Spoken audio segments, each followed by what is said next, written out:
Let me open up my iPad so I can see the...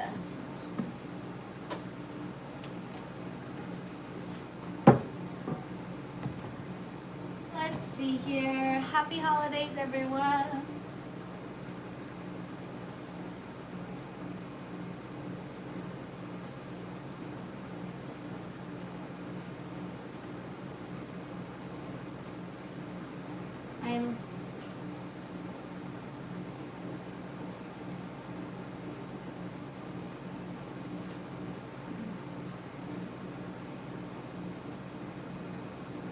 Seth, that's a really good question. I'm just reading your guys' comments. And Teresa, I'm so glad you got here. Electric oven, you know, it's really hard. It's really hard to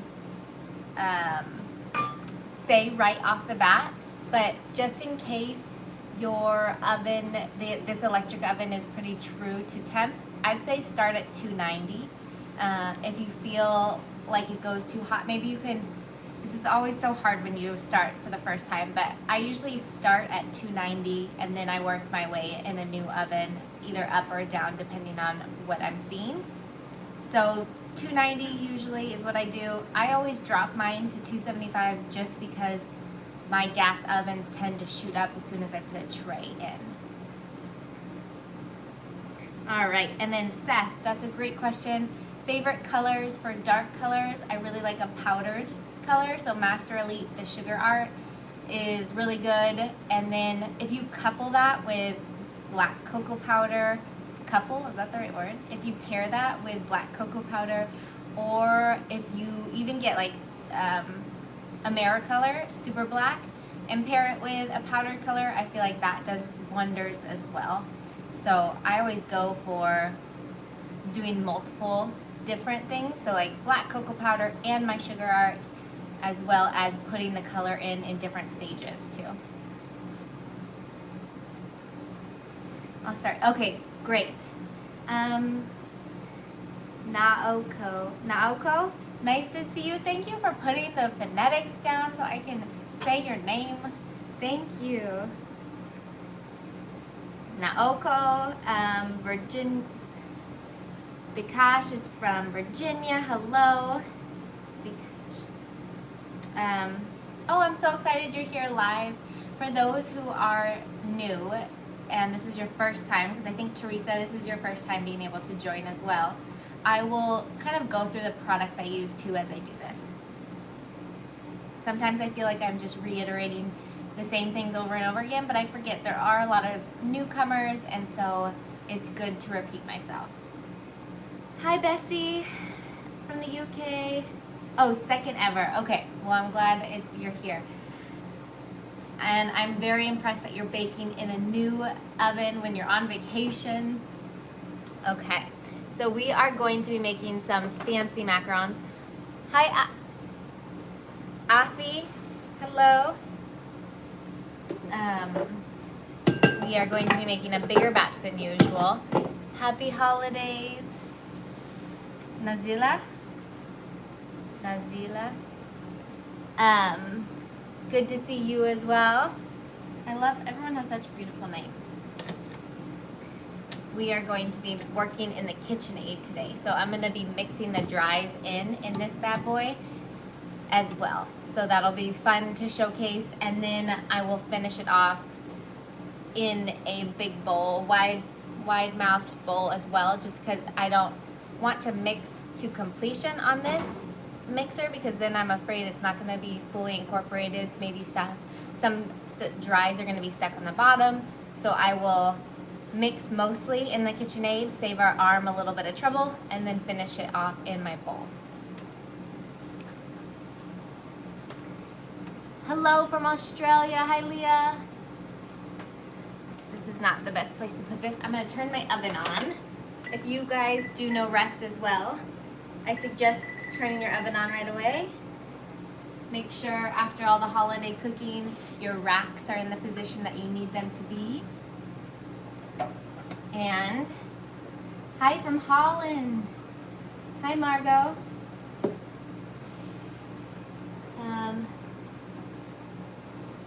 Yes, The Sugar Art products work great for Swiss method as well, for sure.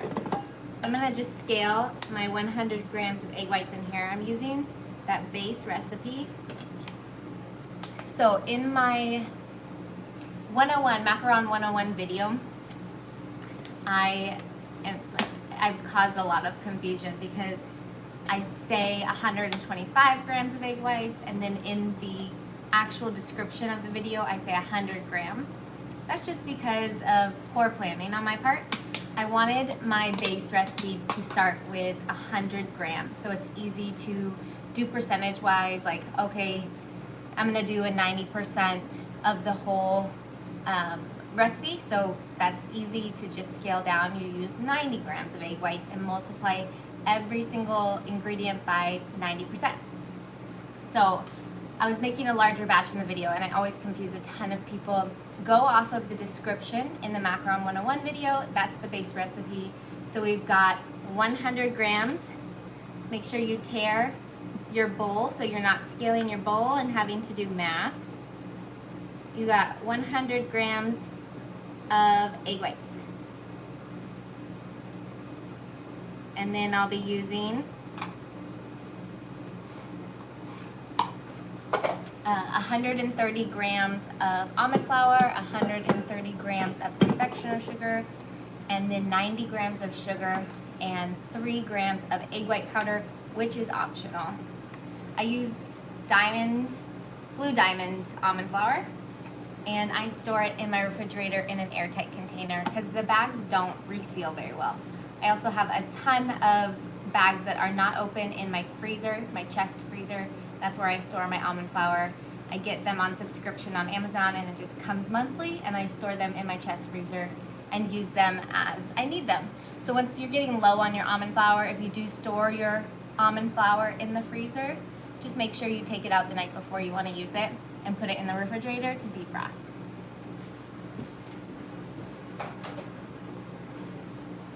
Okay. Oh yeah, I wanted to show you guys the egg white powder I use. But let me see what we got. Seth, also thank you. Oh, good. I love hearing, Seth, thank you for sharing your handle because I like making those connections. Thank you. Okay. Let's see here.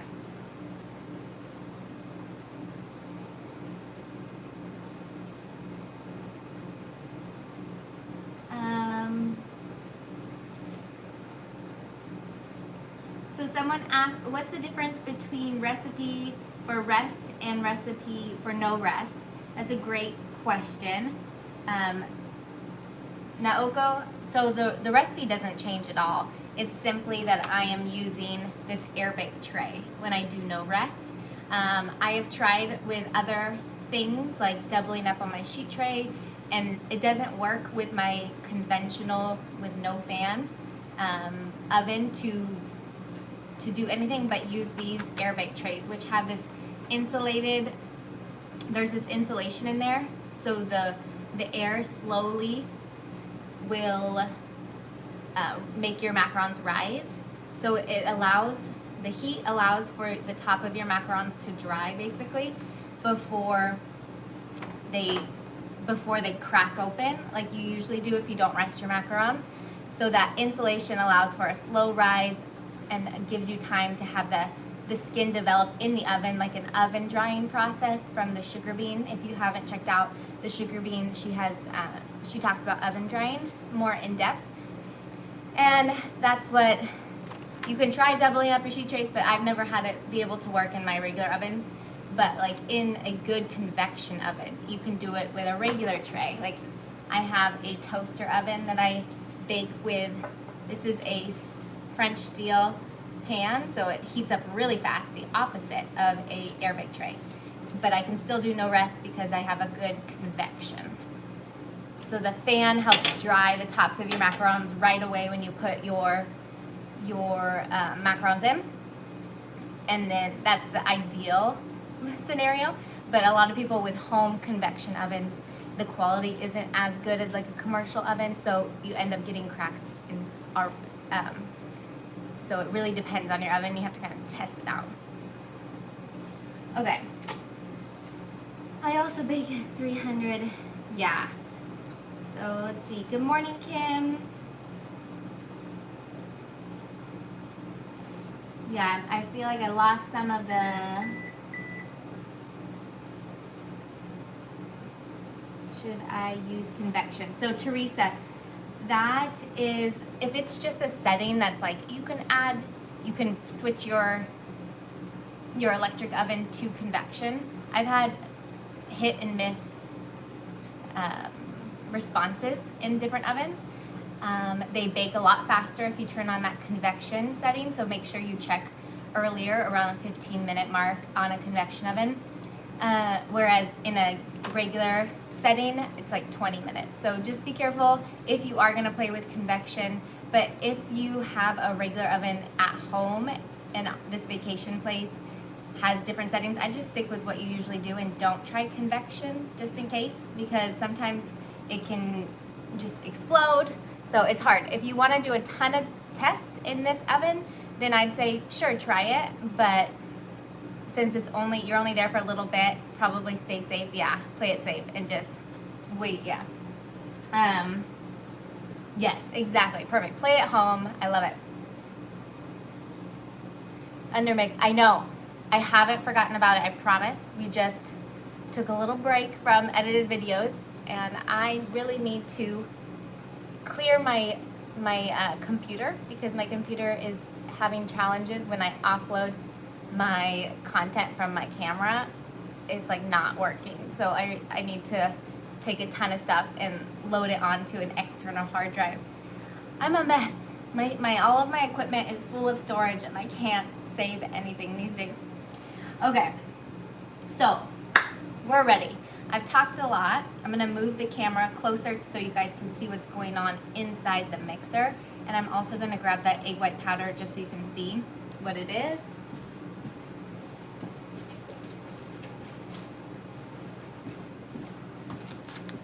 So this is Judy's, I love you too. This is Judy's egg white powder, dried egg whites. The only ingredient in this is dried egg whites. So 100% dried egg whites is what the ingredients say. You don't want meringue powder, okay? Because meringue powder is great when you're making royal icing, or if you are a cottage food business and you want to make like a Swiss meringue buttercream so they're pasteurized powdered egg whites, but with extra ingredients. So meringue powder is good for that, but it's not good for your meringue in macarons. All right, there's lots of other ingredients in there. So I'm gonna put this down. We're gonna start mixing. So let me go over the ingredients because I didn't do the whole thing. Again, this is the base recipe, and we have 100 grams of liquid egg whites, 90 grams of sugar, and it's just regular sugar. I don't use caster sugar. And then in here you can kind of see a little bit of the lumps. That's the egg white powder I have in there as well. So we've got 3 grams of egg whites in here. I mixed it in with a fork, so it's supposed to get nice and homogeneous. You're not supposed to see all of that, but that's okay. So 90 grams of sugar with my egg white powder mixed in here as well, and that's 3 extra grams. And then my dries are 130 powdered sugar, 130 Blue Diamond almond flour. I am not sponsored by Blue Diamond, that's just what I use. And I've tried a lot of other things and they work as well, but I like the fineness of the Blue Diamond and the consistency of it. Okay. When are the macaron houses going to be trashed? Seth, we always smash ours after the new year, so on the 1st of January we will smash them. Okay, I'm gonna start this. I'm gonna leave the macarons white because at the end I am going to paint them with the Sugar Art products here. And if you guys are into wanting new colors, like a couple people have asked, like good colors, Seth, you did. So they have Master Elites, which are the good ones to put into your macaron batter, and they're baked. And then these sterling pearls are great for painting over afterwards, and I'll show you how to do that. And then there's also diamond dust, which I'll show too. But you guys can use Baked to Jour at checkout, and then you'll get a 15% discount. Sorry, I'm trying to, with the lighting, show you guys. But, okay, I'll talk more about the decorative portion, but I'm gonna keep this white. You ready? I'm gonna go until it's nice and fluffy. I'm gonna turn my dehumidifier off so it's a little less noisy.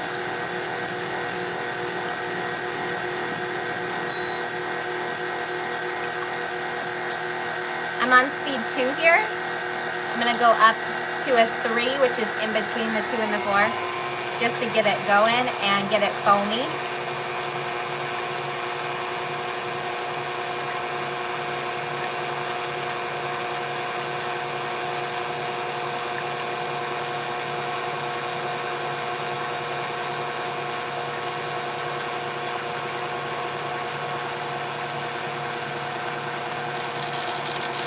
So as soon as I see the foaminess, I feel like my mixer's on its way out. I'll start to put it in 2 additions. For smooth, shiny tops,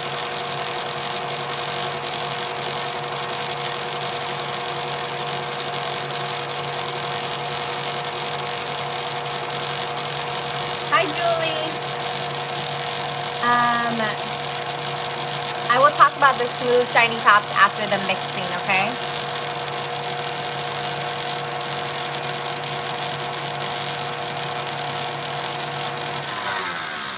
As soon as that first addition is nice and incorporated, here goes that second one. And again on a 3 to mix it all in and dissolve the sugar.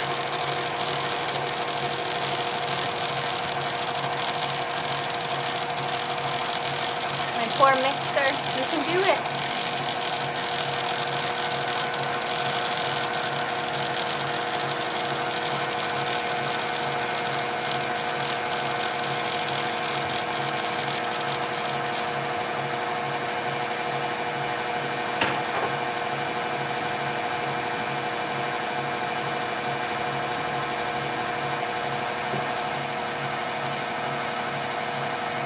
So if you can see, it's kind of paley, it's kind of yellowish still. Wait till it's nice and white and the sugar has dissolved before you turn it up to the 6.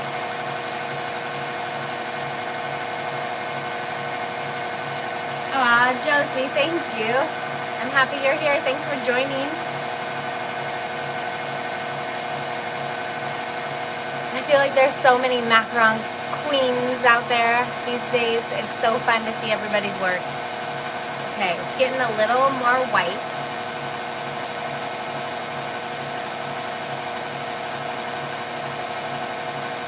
The main thing here is just you want that sugar to be dissolved, right? So you don't want any granules of sugar left when you start to really start whipping in the air into your meringue.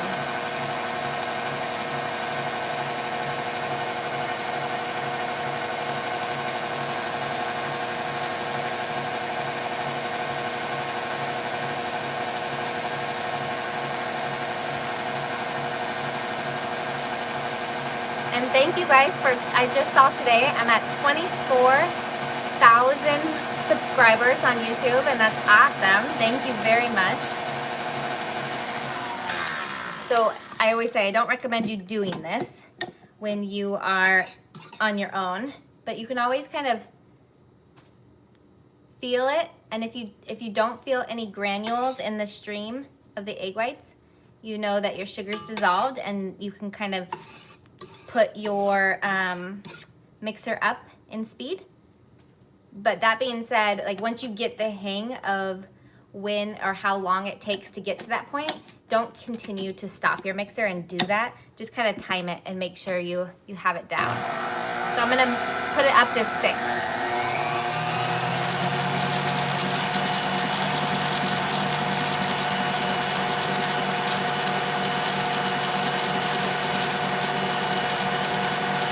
In Mary Kenna, or is it Marikena, the diameter of the circle of the template.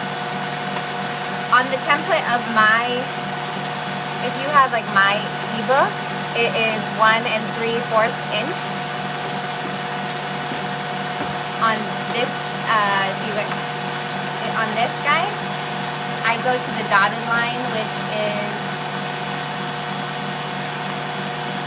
1.5 inches, or if you're more in centimeters, it's 4 centimeters. And then when I pipe it, I go to the dotted line, and then it kind of goes out to the last line, which is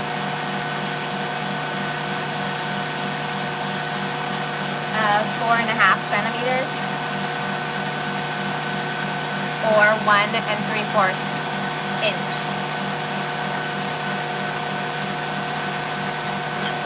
Hi Charlotte, nice to see you. From Marita. Oh, thank you, Abin. So we're just kind of mixing in the air. This could take a few minutes. I'll type about the shiny tops. How about to answer?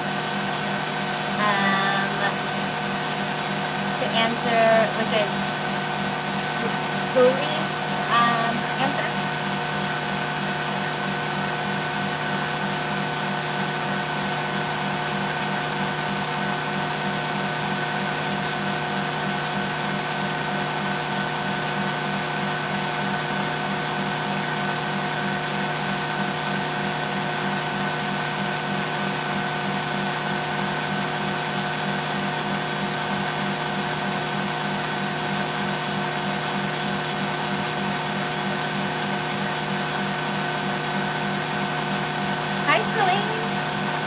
Nice to see you, Celine.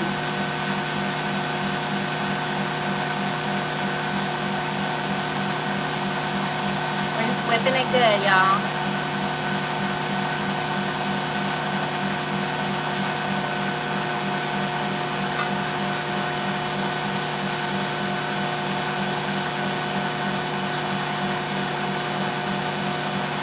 You want to make sure that your almond flour is nice and coated with your confectioner's sugar. That kind of covers the fat of the almond flour and gives you a little bit more time to macaronage.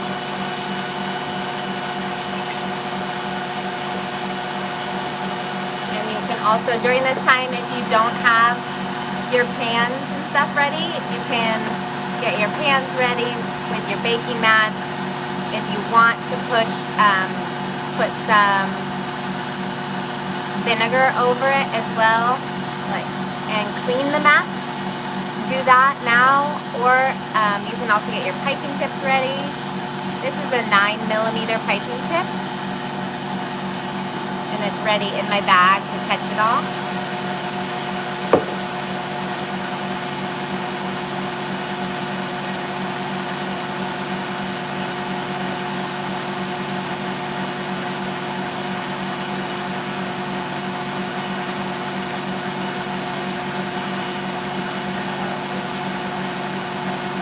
Naokos, yeah, you need to push a little bit of air out. That'll really help.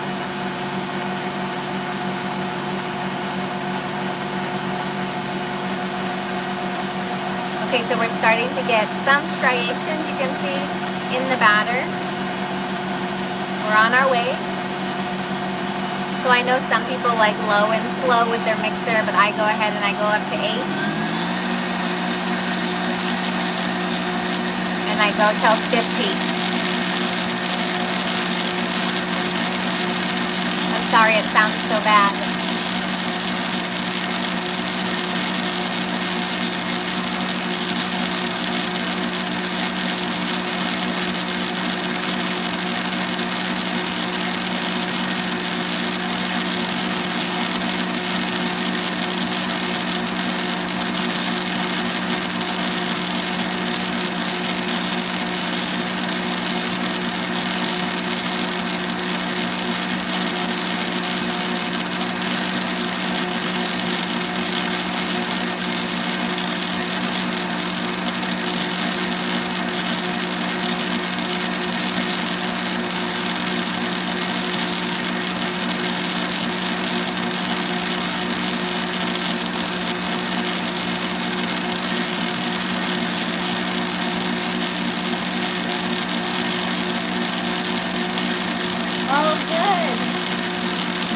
babe. That's awesome. Oh, hi, Zena. I absolutely love pistachio and chocolate. That sounds amazing.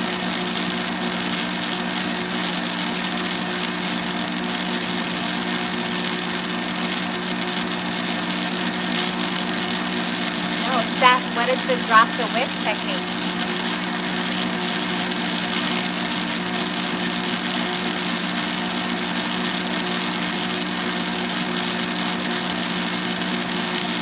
We're almost here.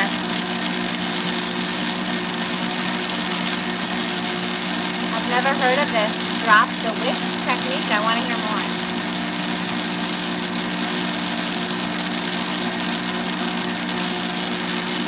So, if you guys can see,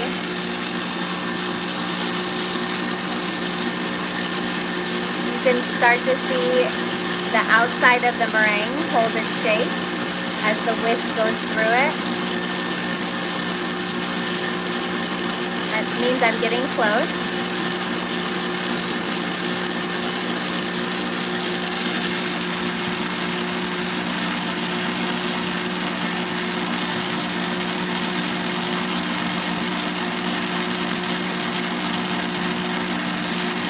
What I'm looking for when I stop this is for the meringue to stay plumped on my whisk.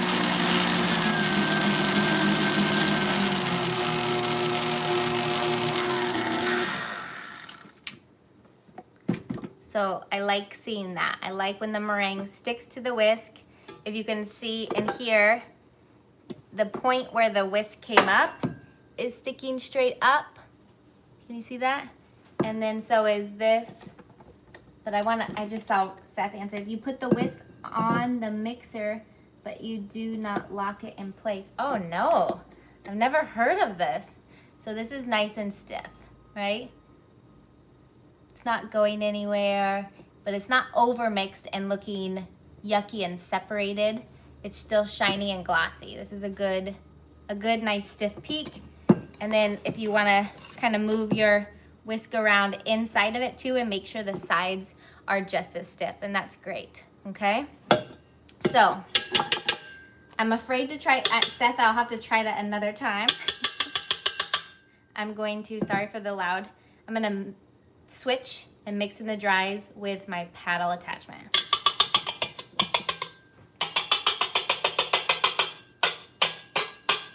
I'll try to get as much off as possible.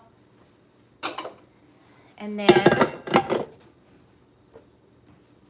you want to move fairly quickly whenever you're working with meringue, because especially French meringue, it is not very sturdy and it does lose its strength as you wait longer and longer. So I'm gonna do half and half. So mixing in the dries, a little bit, just like 50% mix in. Okay, and then I'm gonna even get my paddle attachment and get the dries off the bottom, because in this guy, they like to stick on the bottom, okay? And then I'm gonna put in the rest of my dries. I haven't done this for like a year. Excuse my hands. I'm afraid I'm gonna get my sleeves in there. Okay. Ready? Let's mix a couple more seconds.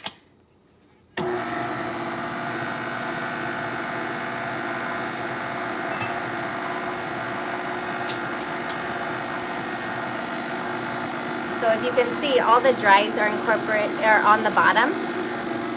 So that scares me. Like, I don't want that, right? So you always have to make sure you're watching it and help out your mixer a little bit. Get those dries, trying to make sure you guys can see. Get those dries off the bottom, kind of pat them in to your meringue.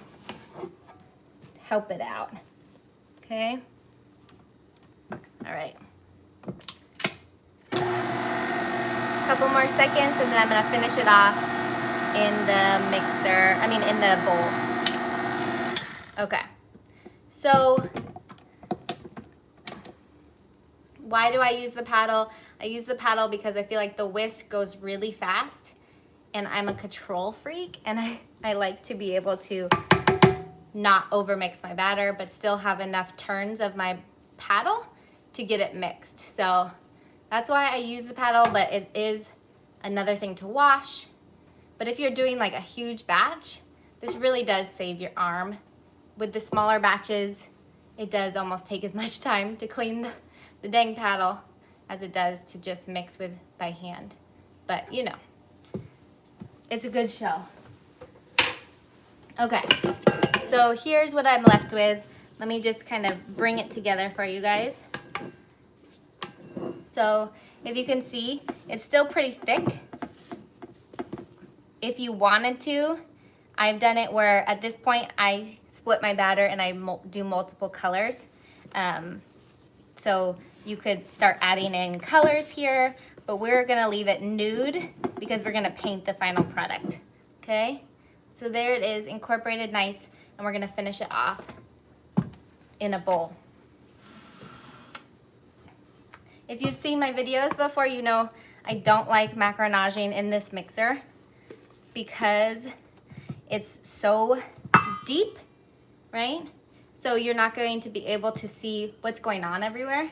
And then this lip here, this guy, I hate it so much. The dries get stuck to it, and it's just not a very good design for this artisan one. But the bigger mixers don't have that little lip because it doesn't have to like sit like this. It's just lifted up, so.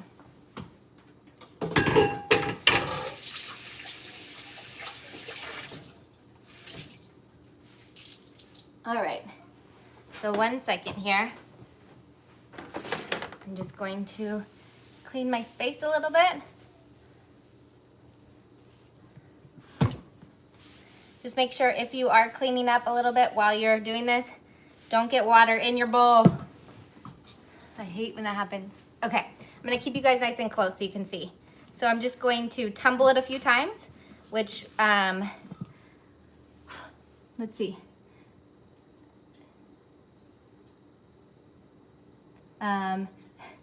Naoko was saying that she does,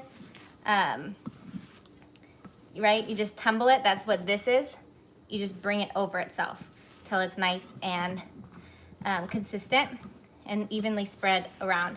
Then I have a lot more time to kind of push it out and then tumble it a little bit, then push it out, then tumble over it.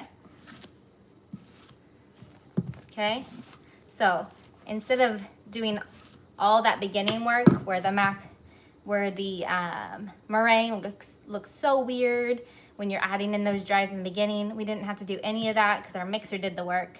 And I'm gonna keep going. This is not ready yet, but I just wanna show you it's not flowing consistently.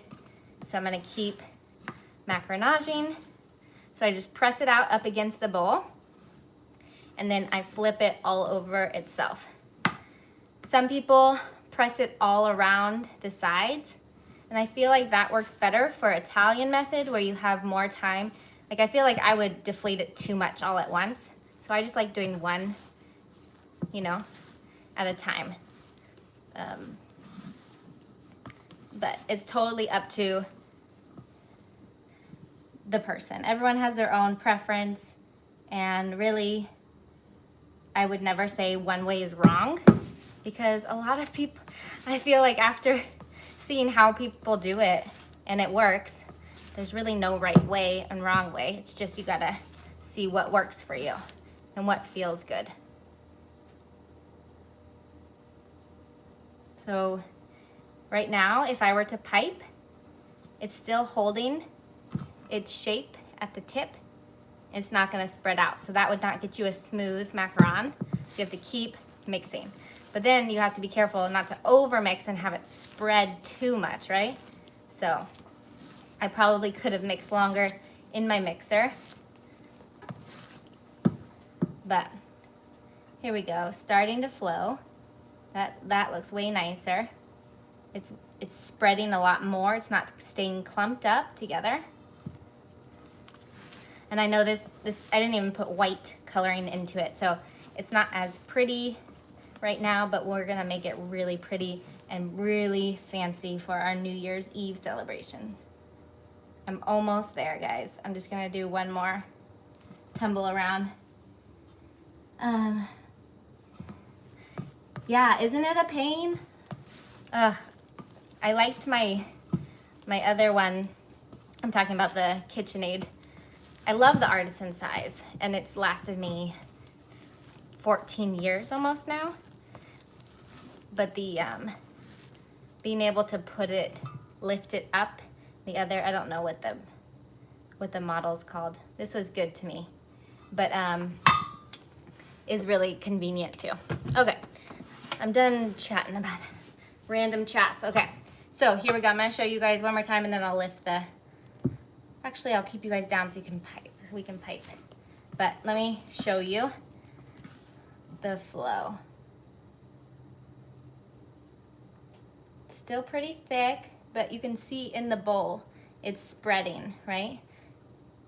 It's flowing. I used to say you don't want it to break, but then I realized it really depends on the spatula you're using and a lot of other things, and then people were over mixing. So it's okay if it breaks a little bit, but you just want that flow to be nice and not too thin where it's gonna spread so fast that you have no control in piping. Okay.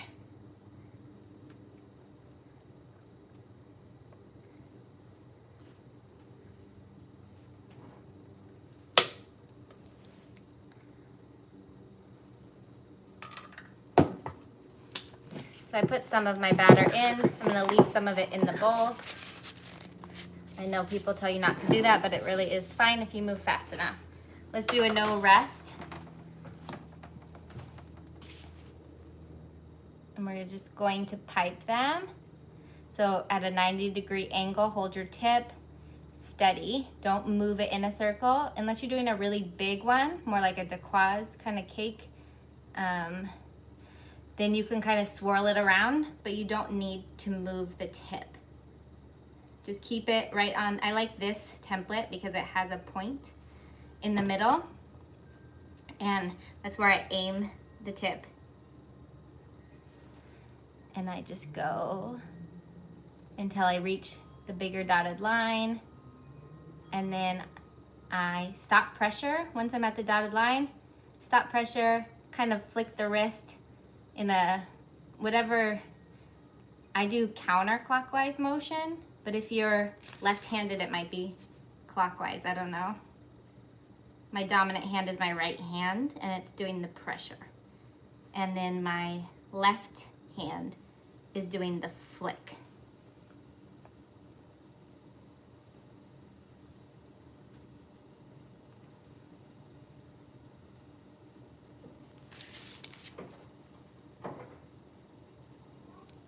And I used to teach, like, you can count, but the counting is not gonna help if you're not applying even pressure. So if you feel like you're doing a pretty good job of applying even pressure, you can count. And I do 1, 2, 3, stop. 1, 2, 3, stop, to get even sizes. So it really depends. But if you feel like you're like pushing out really hard and then you're like, oh crap, and overcorrecting and not pressing, then you're still not gonna have even sizes. So if you count, you know, that wouldn't help you in the end.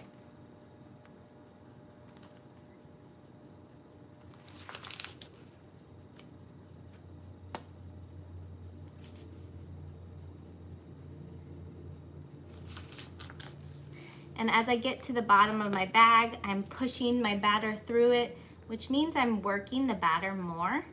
So sometimes you'll tend to get, like the last ones you pipe, will be super fragile tops, and that's because your batter was overworked. Happens to the best of us. Let's refill this bad boy.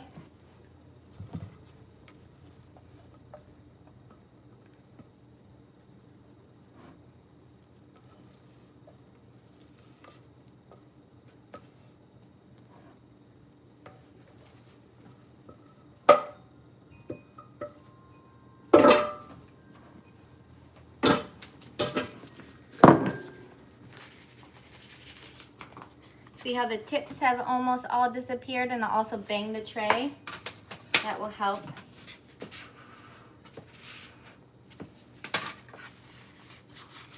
Just gonna do a couple more on this tray. My oven is preheated to 300, and then I'm going to use my toaster oven for my last tray. So,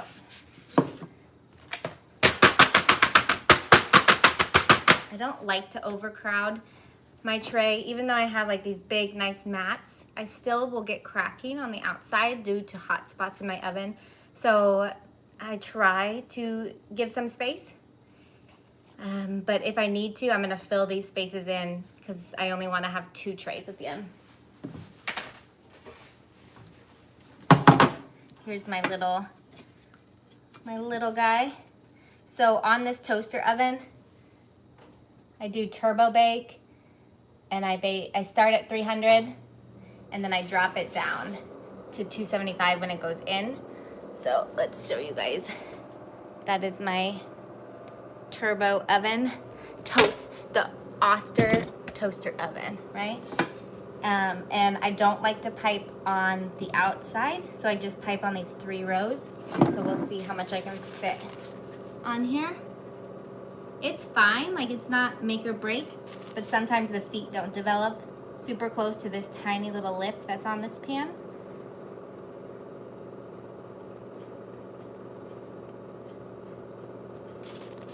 So I try not to use it.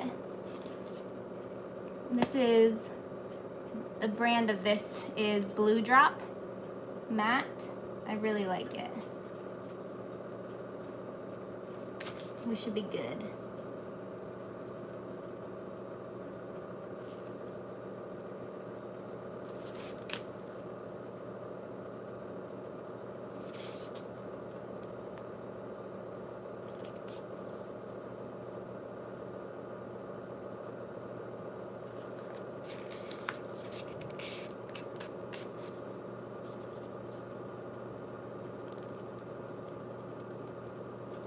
All right. I might be able to get like a little guy, and I'll just put it here.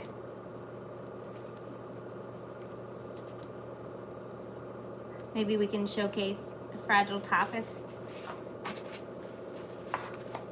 it so happens.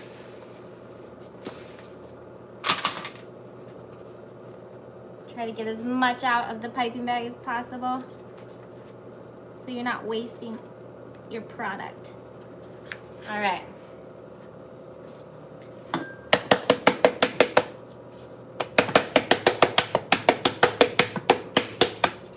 There we go. Once this is preheated, I will pop those in. I don't need to add more to this tray, so I'm gonna pop it in. Again, it's not dry. This is no rest because I'm using this air bake tray. If you wanted to be super precise or like detail oriented, I could get a scribe and pop some of these bubbles, but I don't usually do that. Like, you can see the bubbles probably in this one best on the camera. I just let them go.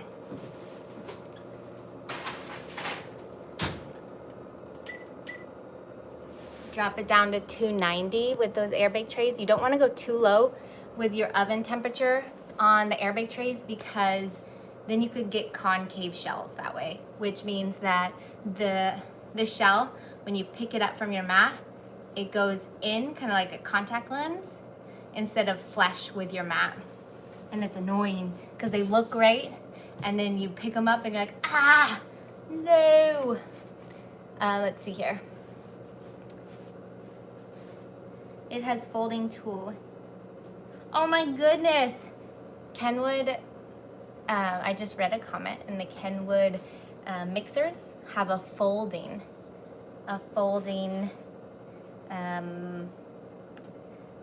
sorry, I'm trying to, a folding mechanism, there we go, I don't know, folding tool. I like the way you said it. Hi Heidi, nice to see you.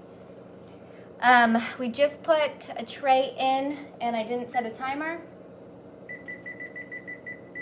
I'm gonna set it for 9 more minutes. I usually do 10. No, I don't pop the air bubbles. Because I turned my dehumidifier off and my oven's on, my humidity shot up in here. So hopefully it doesn't kill my macarons. But I do not pop my air bubbles. If I were to be airbrushing a set and I needed it to be nice and smooth, then I would, of course, pop my air bubbles. But I don't. Okay. No, they don't get hollow just from the air bubble. I mean, there'll be like a little pocket maybe. But I've expressed this before, and I don't mind like a pocket or a gap. I find it to add to the texture of the macaron and make it nice and airy and light and delicate, like a macaron bite should be. I made those ornament macarons on the last live, and they were so full. It's just hard to eat them. Like, it felt like super substantial. I mean, of course they were huge as well, but I don't like a completely full macaron. My personal opinion, that's just me. So I don't mind air bubbles. Of course you don't want like a brittle top and then you bite into it and there's no filling in it. Like, you don't want complete hollow, but you kind of have to find that balance of when it's too full, usually it's overbaked. I've seen really fluffy insides too, that's good, but it's hard to get that balance with a full macaron of like a nice bite. Yeah, Heidi, right? Let's see here. Oranges are in season. I was thinking for New Year's. Ooh, Cara Orange Max would be so good. So good. I miss being at the farmer's market and getting local produce and making those into macaron flavors, because pomegranate too right now would be really delicious. Cara would be amazing. You could do like an orange creamsicle kind of flavor. Or if you want a more bright flavor, obviously not the creamy part, but just doing like a curd. Okay, I'm gonna put these in to my oven. It was at 300, so I'm gonna drop it down to 275. And only do 13 minutes for this. And then drop it down to 10. Okay. We'll see how it goes, because I turned that dehumidifier off. Hopefully I didn't make it too yucky in here. So if you guys have small kitchens like this, like it's like a galley kitchen, your oven can be cumbersome because it will produce heat and put out moisture into the air. So just be careful with that. If you're getting a lot of cracks, it could also be the humidity in your house. So run your air conditioner or your heater or a dehumidifier, and that will help you. Okay. I'm letting mine rest. Yes, Teresa, usually I do 10 and 10. Lately, I feel like in the winter, it's a little drier sometimes here. Not all the time, but sometimes. So I'll do more like 9 and 9 and then check it. But if you're using a new oven, and I would check it, be more conservative and do like 9 and 9 than 10 and 10, just for the sake of if that oven is really quick to bake. I really want a Kenwood mixer now. Okay. Anyone have questions on what we've done so far? The mixer process. I need to clean my mixer.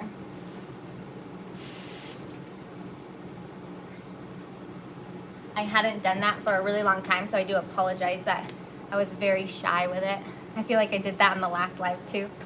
Last year I did this and I ended up folding a lot. You should not have to fold that much extra. I was just super cautious. But it works, you know, like, I mean, we'll see how my macarons turn out actually.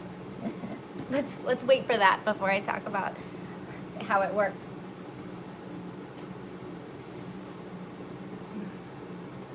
'70s. Oh my goodness. Beach weather sounds nice.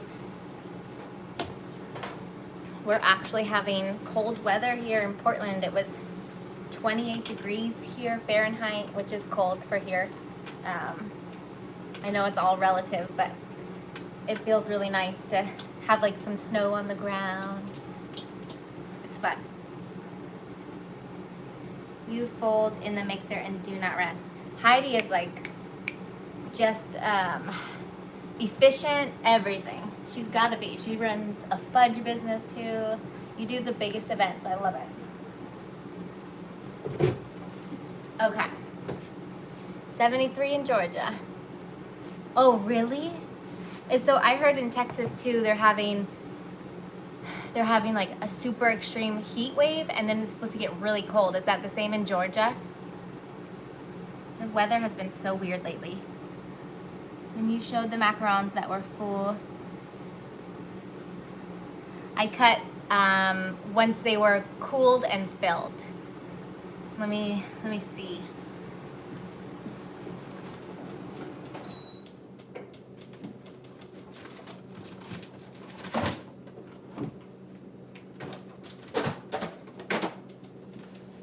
Let me see some stash here. So these are the ones I was talking about. These were in my freezer. So I won't cut into it right now, but I'll see if by the end of this live I can cut into it, and if it's defrosted, I'll show you how flippin' dense they are. This one and then as opposed to like my regular, I'll share the difference. I'll bite into both.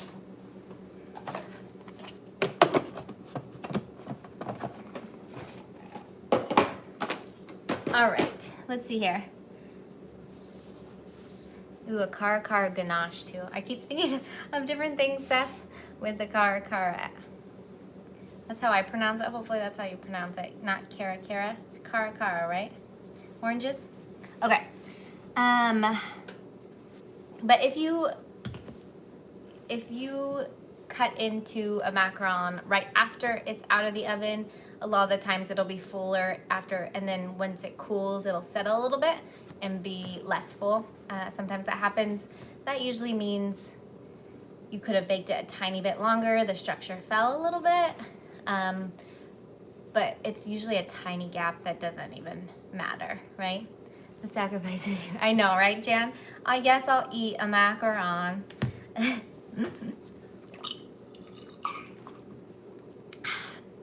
Need some water. What is the size of your stainless? A stainless macro age. Oh, this one? You're talking about this one, Celine? You should. How should I properly bake?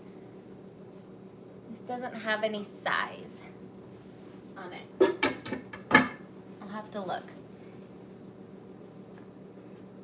What is the size of your stainless macaronage bowl? Yeah, let me see. The diameter, I don't know how much it holds. Yeah.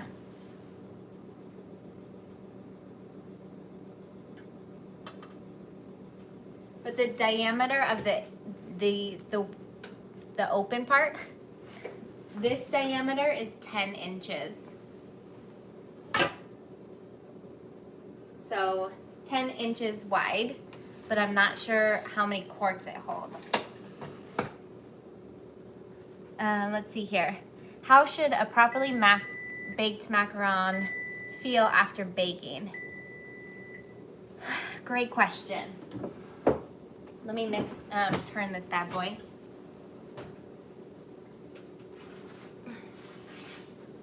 Oh, I forgot to show you guys in here.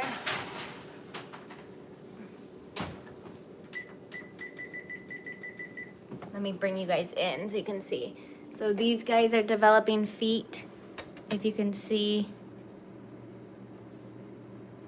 Right? They got really big feet because the heat is higher. And then really fast, these have some feet too. And no cracks, so that's good. Okay. Diameter is great. Perfect. So it's a 10-inch wide mouth bowl. Maybe, is that what you'd call it? So how should, what does it mean 9 and 9? So Margot, like 9 minutes turn and then 9 more minutes. Because, so you want to turn your, if you don't have a convection oven that's really well circulates the air and bakes evenly, then turning your tray is a really good idea. It prevents browning of certain spots in your hot spots. It prevents breaking and just an even bake all around. So I always recommend turning your macaron tray halfway through baking. So Celine, that was great. Okay, and then Brini, how should a properly baked macaron feel after baking? It should be hard, so it should have a really nice sturdy top.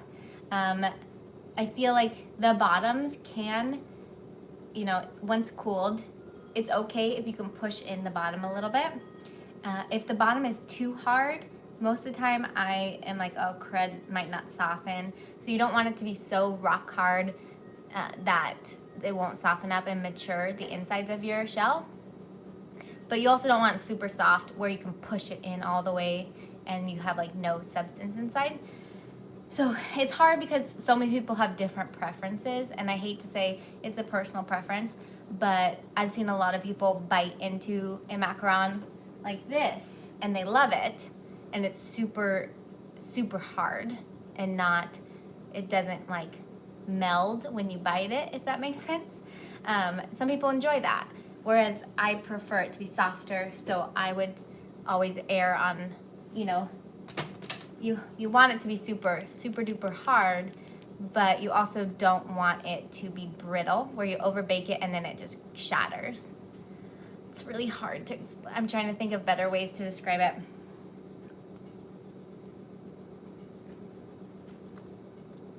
Still frozen, but it's soft. I love a plain chocolate macaron. It's so good. Now this one's still frozen, and watch, I could not do that.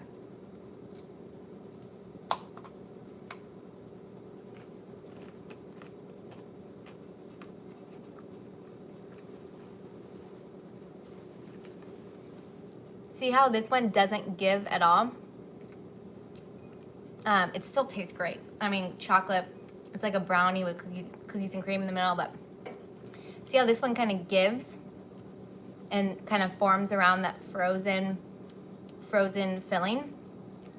But this one is so hard, it didn't give at all. So you're like cracking through it. It's frozen, of course you're gonna crack through it, but even a frozen macaron gives a little bit.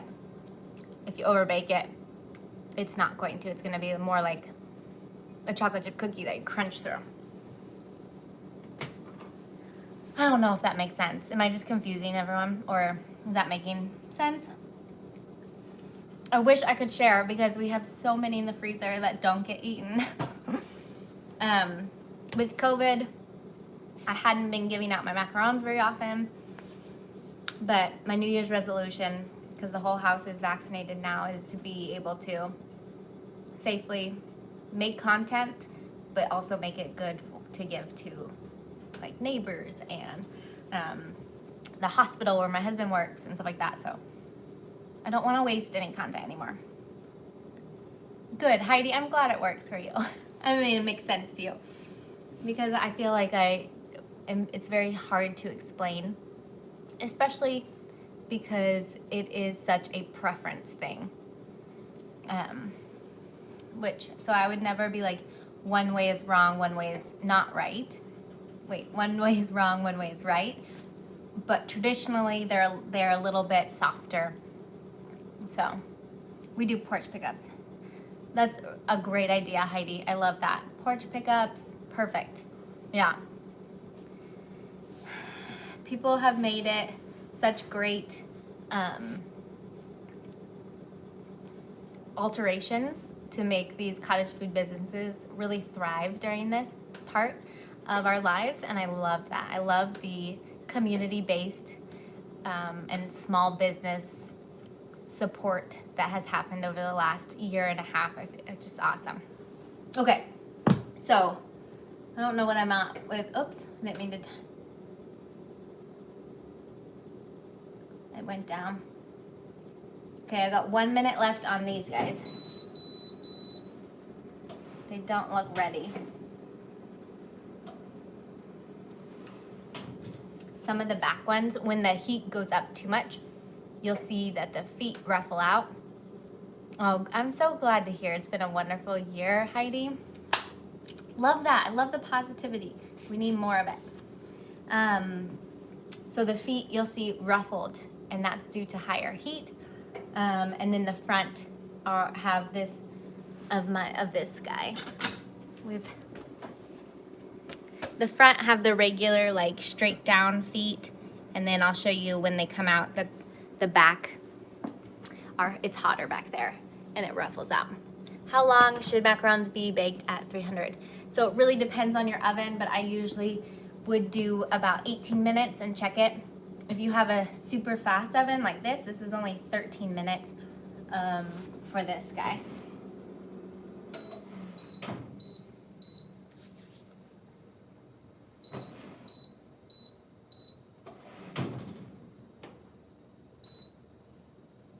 So that was 13 minutes. And I'm just gonna like do it for 30 more seconds because they're pretty wobbly. Are your family members sick of eating macarons? Susan? No, they're not, because they don't get them very often. My kids don't need sugar, so I feel like we don't eat them that often. They'll have the shells after like alive, but then other than that, they don't actually get them that often when they're filled, which is funny. But I get sick of them for sure, just because I really like bread, so I would like a bread pudding or, you know, something more substantial and not gluten-free. But hey, sometimes macarons just hit the spot too, especially with your coffee. Hi, Celine from Singapore. Okay, did I answer the 300 Fahrenheit? I'd check at 18 minutes and then see how that goes. Hi, Ian. Happy holidays. I'm going to take these guys out.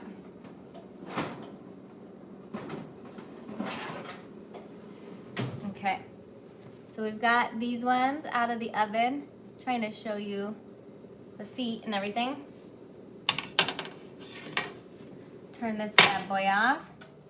I'm so happy. Out buying tequila. Get all the goods for the New Year celebration. Sorry about the sound of this. I feel like I should just drink it.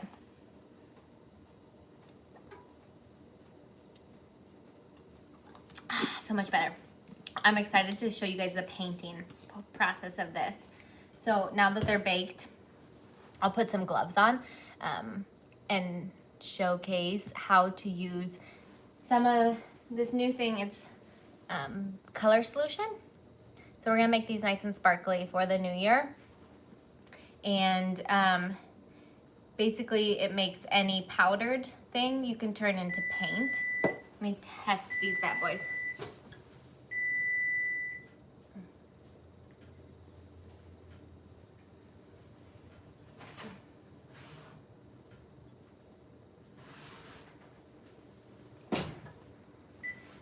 Again, I'm just gonna leave them for like 30 more seconds, so don't let me forget.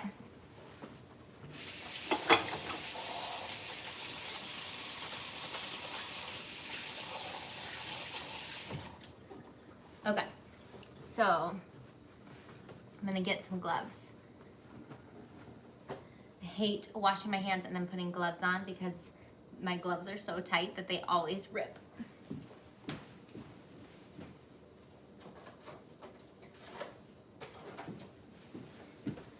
Okay. Hi, Helmy. Nice to see you. Yeah. So this is pretty cool because you just paint it over. Like, you don't have to think about doing 1,700 different colors of macarons. You could paint the outside of your macaron to add some flair. Ugh. Okay, so there we go. Our second tray is out. They look pretty nice. Hopefully they're baked all the way. when doing white macarons, I mean, I'm gonna color them in the end, but when doing whiter macarons, I usually bake like a minute less. Okay. Woo! We've got both trays out, and I wanna show you the difference of color first between the trays that went into my gas oven and the trays that go into my Oster, dang it, forget, Oster. The Oster oven, Toaster, dang it, why do I forget how to say it? You guys are gonna be so disappointed. This, here's those, let me show you the ruffled feet. This toaster oven, let me just call it that, is amazing. Produces really nice full shells. If you don't overbake them, they're not excessively crunchy, so they still taste great. It is, but it does darken. Oster?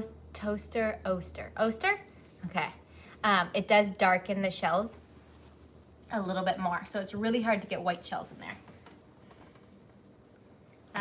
My other shells are still too hot. I tried to take it off and I ruined it. So when they're less hot, I will show you. But it is pretty tan. I didn't put any whitening in it or anything, but it's not gonna give you that nice white because of how quickly it bakes it. Okay, so these are the ones with the ruffled feet, a little bit more ruffled, right? I wish it was easier to see. Hopefully you can see that because the heat was hotter in the back. And then the front one is more straight down, if you can see that. It's like semantics, right? Whatever you like, but it's just funny. High heat will do that. It will ruffle your foot out a little bit. Sound good? Okay.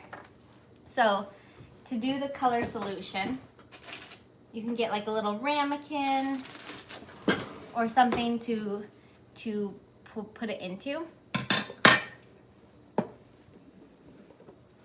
I have the little like painter palette thing, so I'm gonna put you guys down.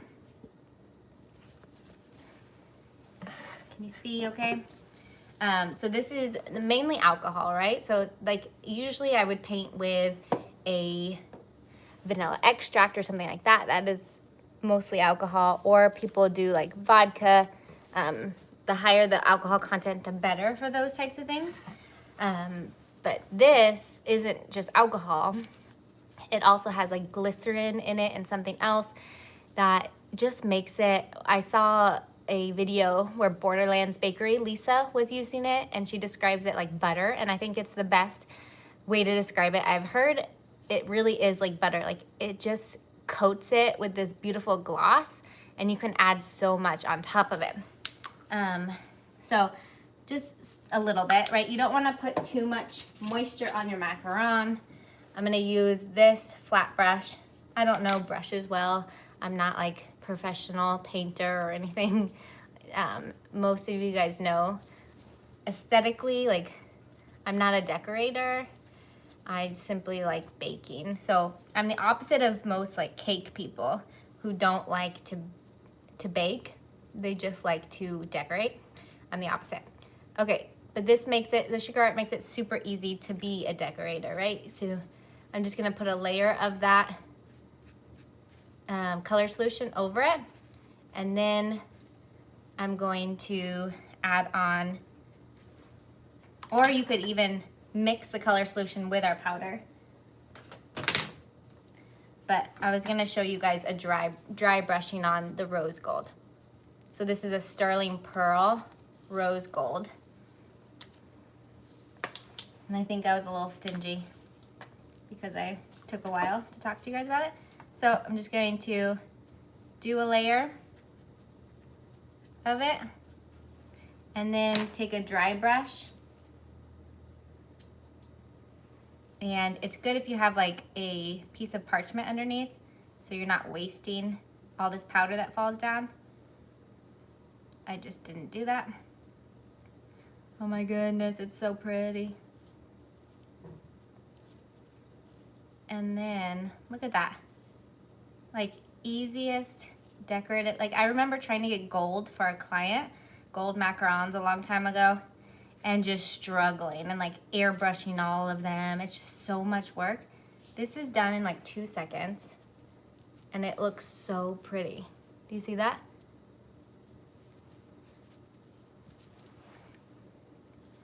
So that's just dry brushing. I'll show you mixing the color if you want to see that.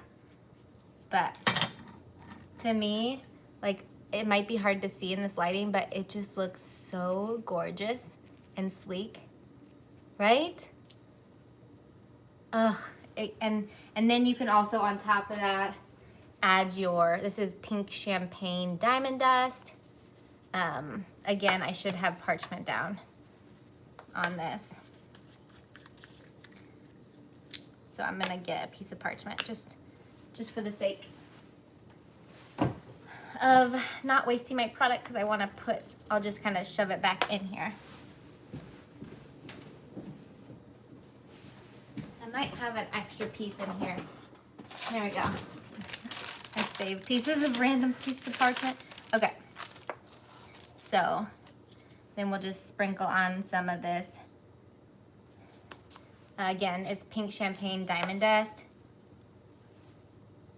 And then, like, sadly, it doesn't show as well in this lighting, but it is just so pretty. It is, like, honestly, the sparkly is beautiful. I'll have to take some pictures. Do you guys see that? You are. Aw, Elaine, thank you. She said I am an artist. I appreciate that. I need to claim that to the world, right? I hope you guys can see that because it's so pretty. So that's how easy it would be to get some of these nice and dreamy, sparkly, sterling pearl and diamond dust kind of macaron. Sorry about the lighting. So from this to this without having to add any color, and it's really fast, right? Let's see if these are dried. These still aren't cooled enough. So I ripped it off a little too soon, but I just want to show you the difference in color. This is my gas oven, and then this is my electric toaster oven. The difference, it darkens so much more in my electric oven than my gas big oven, right? Can you see? It's so much creamier. Both have no coloring added at all. I don't know if it's as apparent for you guys with the lighting, but that's the difference between those. Okay, so once you get your sparkle on, that is beautiful and done. And then we could also just do a couple of straight diamond dust. So another way to use this product, this color solution, is to allow the diamond dust to stick on a little bit better. You can put some of the color solution over it and then just sprinkle the diamond dust. So I tried brushing it on, and Holly was like, you know what, it's even better if you sprinkle on diamond dust because of not the molecules. The product has such big crystals or whatever that it does better when you sprinkle it on and don't dry brush it on.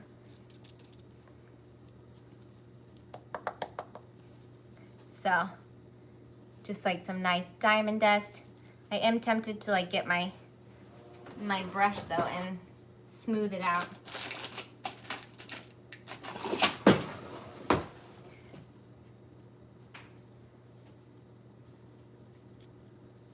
It's just so pretty, and the color solution just helps it stay on a little and like stay thick, right? Whereas if you sprinkle on diamond dust without it, it's beautiful still. It's just a little less full coverage. So, Aren't those pretty? Those paired up together, some rose gold and some gold macarons for the holidays. I can't wait to do all of them, but I am going to say goodbye here and do more. Unless you guys want to see anything else, I'll finish them off without, because I want to be respectful of your guys' time and my children's time because they're still on vacation. But yeah, I think these are just so stinking beautiful and easy to accomplish, and it makes me so happy. Let's see.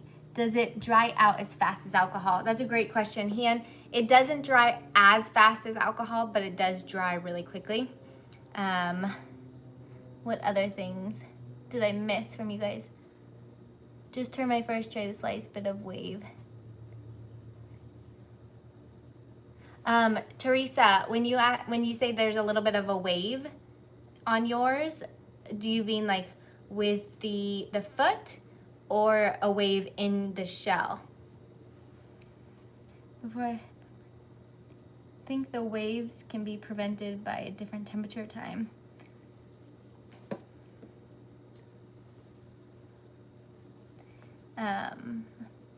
I think if there's a wave in your actual shell, it's either, okay, the top. So that could either mean that your meringue wasn't stiff enough, which could cause your shell to not be nice and sturdy on top, or it could be too low of an oven temperature. So I wouldn't know too much about your oven, and neither would you, since it's new, like you're using someone else's oven. But it could be a temperature thing, which you could try increasing the temperature, but you did at 290, so I'm thinking it would be okay.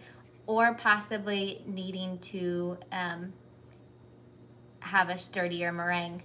Also, since you're in a humid environment, you said it's humid, it could be the humidity, and it was just kind of ruined the batch, which hopefully it's not. Maybe hopefully it's just an oven thing, but yeah, it could also be that environment. Okay, good. Okay, and then what else did I miss? Jan, can I just say I love seeing pictures of your dog because it is so dang cute. Ugh, just makes my day. So thank you for posting about your doggy. And then Happy New Year, everybody. It was closer to 285. Sounds good, Teresa. Yeah, raise it up a little bit. Hopefully it's a quick fix like that. And wait like 5 minutes before you put your second tray in. Before I put the second batch. Yeah, before you put your second tray in, wait 5 minutes for the oven to come back to temperature.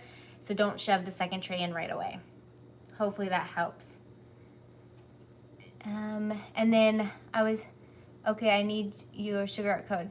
Susan, the sugar art code is Bake to Jour, and you'll get 15% off. I know, it's so pretty. I'm kind of obsessed with the rose gold, and then I also have a sterling pearl gold, I have wedding gold, and there's also a super gold. I feel like that would give more full coverage and more sparkle, but I wanted to try just with the diamond dust and see the difference. So diamond dust is less full coverage, obviously, but it gives it that beautiful shine. So why not do both? Okay. Anyone else have questions? Thank you for being here. Naoko, thank you. I keep going back to your phonetic just to make sure I say it. Naoko. Say it correctly. I'm so glad you were able to join your first live. Thanks for joining. And Hian, I love seeing you. I hope you get some really good tequila. Happy New Year. Have a fun celebration. Oh, I want to try biting.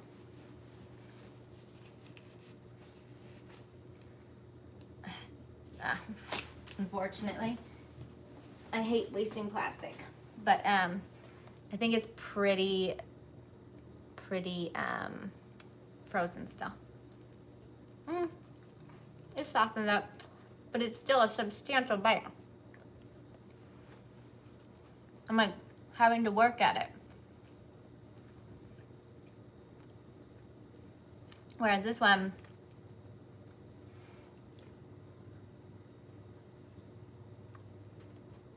effortless. Like my teeth slid through it like butter. Soft, more of a bite. Really depends on your preference. I prefer this. Obviously when it's not from frozen of my, like, usually I keep things in my chest freezer to keep it nice, but I prefer a little crunch on the outside, just a slight like eggshell crunch, and then go through to that really soft center.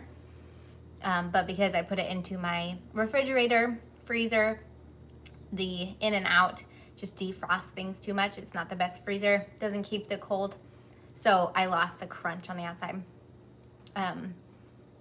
That egg-like shell crunch from the freezer. I'm just joking, keep eating them. But yeah, okay. That's it and that's all. Happy New Year, everybody. Yeah, thank you for being here, Teresa. I hope the rest of your vacation goes well. I never get sick of making macarons either. They're the most fun thing. And it's fun to try out new things too with the different designs. I love it. I just wish we would put them out to the, I personally need to give them to people more because I can't eat them all. Yes, it's just doesn't taste like a macaron, but it's so good.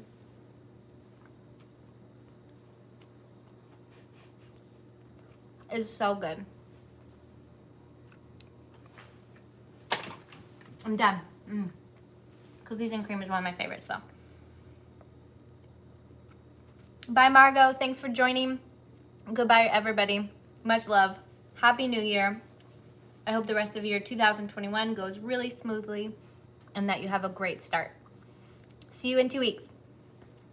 Bye. I forgot I have to end it. I got food in my teeth.